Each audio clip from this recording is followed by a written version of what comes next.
You'll be seeing him in action very soon. I believe he'll be playing on stream. He's got some insane knowledge of this game, and which you'll be noticing pretty much immediately once he plays with his partner Tay. So good job on that last match. So I don't know if you heard us, but you definitely redeemed yourselves in that second match with that the grab release at the end. Well, we practiced it a lot before, and then like we just because there's like we never can play doubles with anyone, or just like yeah.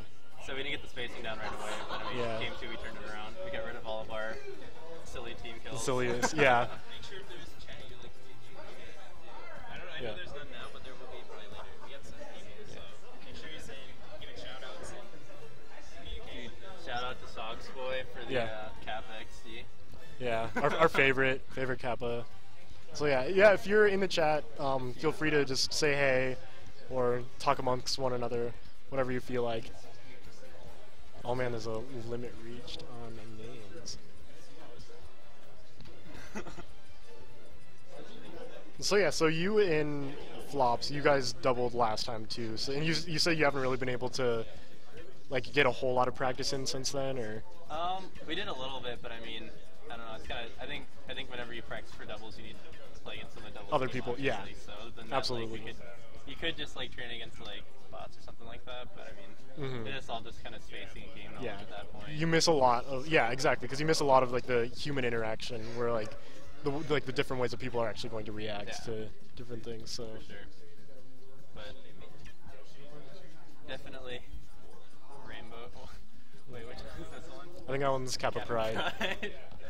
Throwing up some Kappa Prides. So yeah, shout outs to everybody that are in the chat, just watching the stream in general. Anyone who's lurking, you can feel free to say hi. You don't have to, but I feel like we're all pretty friendly here for the most part. No one's gonna bite you through the internet. For sure. So I haven't seen the team playing against Bravo before, but I've never seen these guys before. So their first TSM experience. So we're kind of familiar with Bravos and Tay, Tay. Tay. Yeah. So yeah, we saw them play last time, and I mean, spoiler alert, if you haven't seen the Smash Mine 1, they were the winners. Yeah. So yeah, they're incredibly good. They have a very interesting dynamic. I don't know if they're going to be doing it again this time, but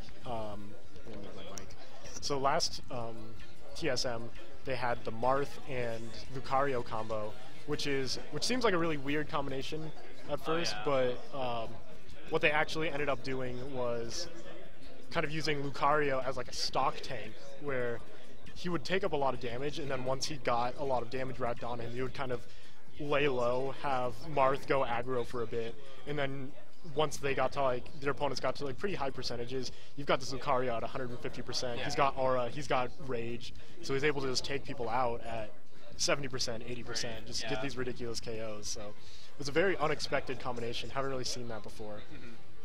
But it's utilizing basically Lucario's strengths, which are I can take a lot of hits, and once it's about 150%, I can kill you with anything basically. Yeah. So, but at the same time, with team attack on, he could also kill his teammate. Yeah. So there is that risk. Yeah. But when you're playing with someone like Bravo, like he has just such a ridiculous knowledge of this game. Yeah. Like, it's very difficult for him to make those kind of mistakes, honestly. Sure.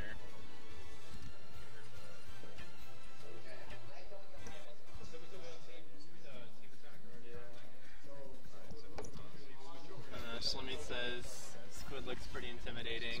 Oh man. Maybe on the stage, not in commentary. Yeah. It's very intimidating. I really like that your headset looks like the stereo headphones that you could have in Splatoon. It's like you're really dressed to the part. You're wearing like shorts, wearing a short sleeve shirt. That's about it.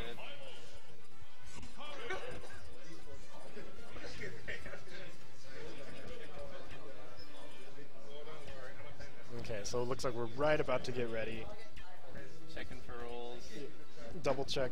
Always got to double check, because one time we actually forgot to turn on the timer, and that was a bit of a problem.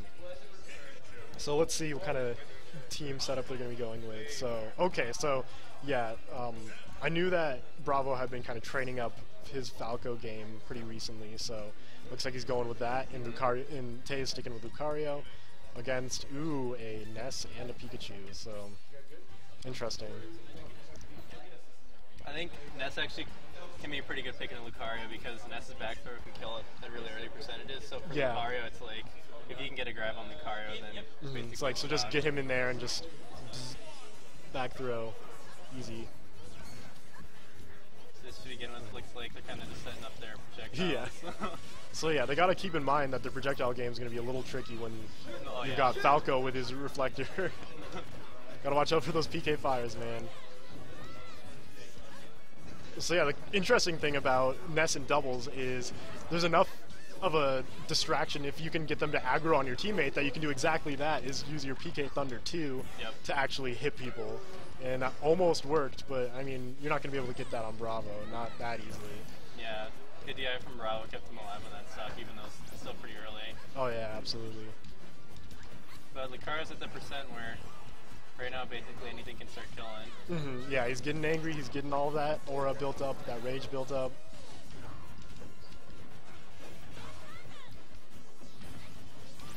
So I really like what Pikachu and Ness are doing right now, where they're just sitting in the middle, spacing with projectiles, and then Ness will go in for PK Thunder. And any opportunity. Good read by Pikachu, but yeah, that was crazy. Yeah. It's still living, and what they have to keep in mind is that they're getting, like, they need to take out Lucario as soon as possible, because he's at 133, Rage caps out at 150, and then I can't remember where Aura Tech caps out. It's like 200 or 250, but once he gets to that sweet 150%, then he's going to be an absolute powerhouse. Basically critical mass at that point. Yeah, like you're going to be getting KOs at like 70%, and there we go. So perfect read on that forward smash by Metal. Yeah, look, that Metal's taken barely any damage so far. It's still only his third stock. Yeah. Has he been taking advantage of PSI Magnet to do that, or has he just been that good at keeping his distance? I think it's been a lot of spacing, but I don't know. That was a pretty sick combo. Yeah, it seems like they've been truly just aggroing on the Pikachu, so maybe that's their strategy, to just kind of divide and conquer. Well, with Pikachu's pretty light character, so he dies pretty easy. Yeah. So like even like some percentage you'd be surprised if Pikachu's dying at like 65, 70%. So yeah, Ness wasn't able to sweet spot that ledge, so Bravo was able to edge guard with that forward smash, and then with the down smash to actually take him out. Yep. So Bravo's sitting pretty with 3 stocks right now. Yeah. Basically everything he's doing is just extra credit. Yeah, pretty standard. So yeah, if you watch Bravo's edge guard game, it's pretty insane. Like, it's almost like he's playing a completely different game than you are. Like, he's like one step ahead of you on everything. So you always have to remember, like, whatever is like the most predictable thing, don't do it, because that's how Bravo's just playing at such a high level that he knows just basically what most people are doing at any time. But he finally gets taken out by an up air from Metal. Oh wow! Sometimes you go Buster on your own teammate, which is rough. But hey, getting back down to that 27, just all the way back to it after. Ooh. Punishing the edge guard almost. Yeah.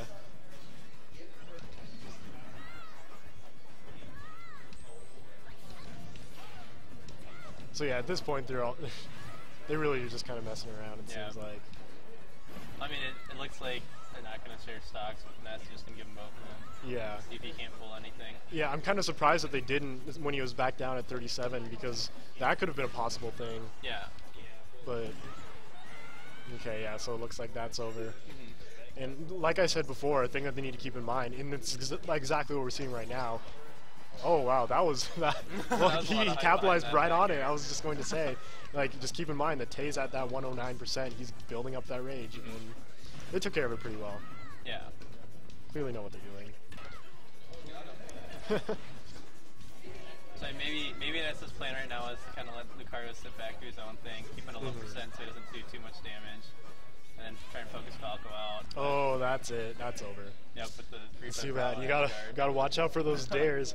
It's been taking out people since 2001, the famous Falco dare. Shout out to Melee. Yeah, shout outs to Melee boys. I don't know if it was as potent in Brawl. I didn't play Brawl as much, but that down air has always been a pretty crazy move.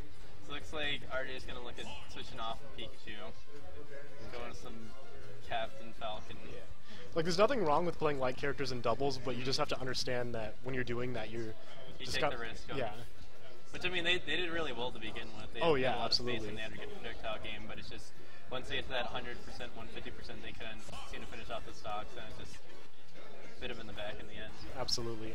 And especially with, like, when you're playing doubles, you really do have to watch out for 3 different people when you're playing. Because of team attack, you're just going to accumulate way too much damage on someone like Pikachu. So anyways, we're in game 2. Final destination. Once again, interesting that they picked it twice, but it's a good map for doubles. So we got RJ and Metal versus Bravo and Tay. Tay's staying on Lucario, but looks like RJ and Metal both switched off, so they're with Falcon and Fox. Yeah, and it looks like we've got Bravo switched over to Marth.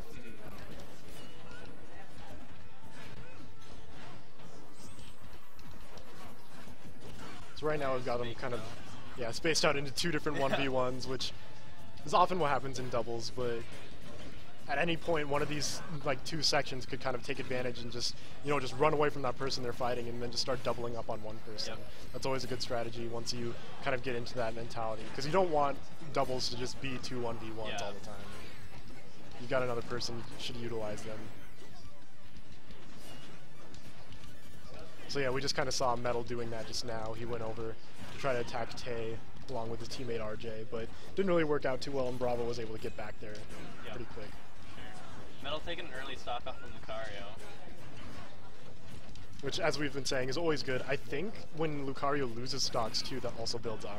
Yeah, which is it seems like when he gets down to his last stock, he has some bit of aura on him. Okay. Which is kind of a pain, but that's just the name of the game. Like, Lucario is always going to have aura. Haters gonna hate. Lucario's good late game, but early he's kind of weak, so. Yeah. So yeah, like you said, they're taking advantage of that kind of weaker early game. See, like that, he's already at 94%. And RJ with quick suicide, I guess. I don't know. Kind of interesting, but interesting option to take. But yeah, they've still definitely, green team is definitely still in this. Gotta end that stock on Lucario early, so it's more of an even match. But looks like they're spacing it well. Oh, he got that reflector off of it, so now Lucario's down to his last stock. Big knee by Falcon, but still an early percent, so not enough to kill. Yeah. It's always there's hype behind. Yeah, always hype whenever you're getting those right on stream, those flashy knees.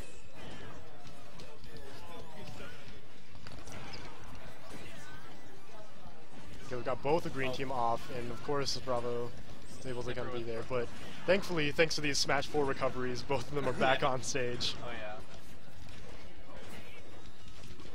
Oh my. Oh wow. There's a lot of build-up behind that shield breaker. Okay, so that's one green team member down. Ooh, taking advantage of that brief mistake on red team. Metal's holding on to both his stocks. Yeah. Which forward smashes up the end right there.